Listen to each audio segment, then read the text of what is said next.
Woo boy, Parliament Funkadelic has a new member. Yeah. Get strong.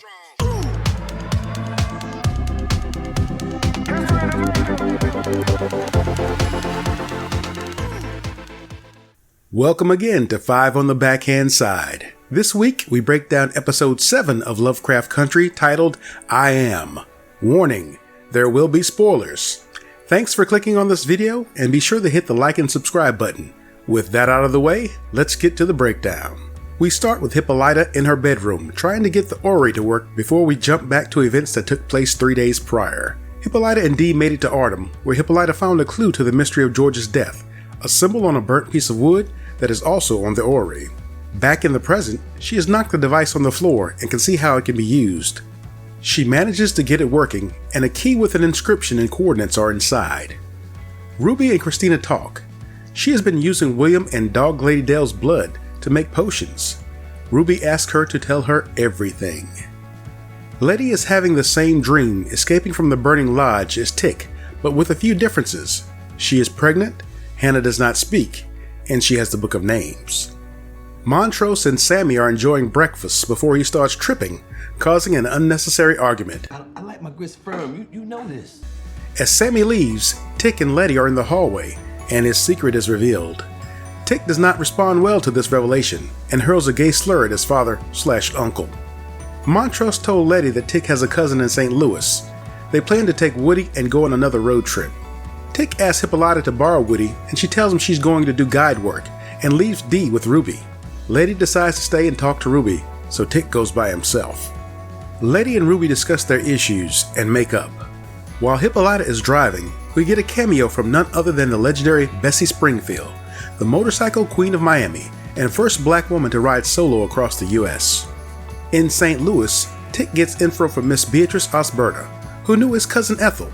She tells him any book he may be looking for was burned up in the Tulsa riots. The Ori's coordinates lead Hippolyta to Mayfield, Kansas, where she arrives at an observatory. Letty thinks she may be pregnant and goes to get some air in Hippolyta's room, where she sees the Ori on the floor. Tick sees a photo of his cousin, and she has the same mark on her arm that he has on his back. Tick gets a call from Letty, who tells him that Hippolyta may be in danger, and Ruby sees and listens to her through the door, similar to when we saw Letty and the boy in the first episode.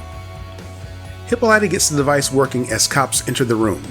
They question her, and one of them pulls a gun on her before Tick arrives and a fight ensues. Suspension of disbelief alert.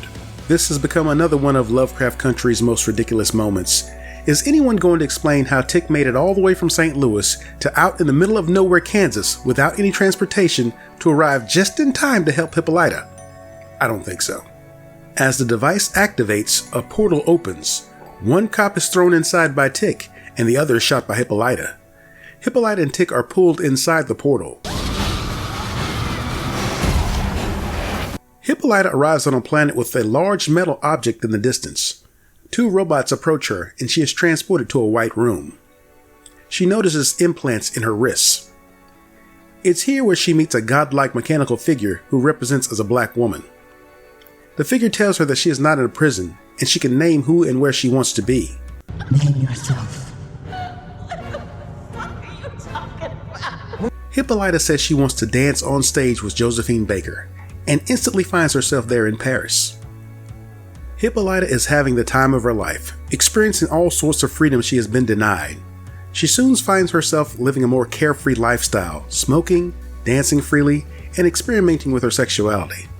While speaking with Josephine Baker, Hippolyta begins to tap into her own power and transports to another place.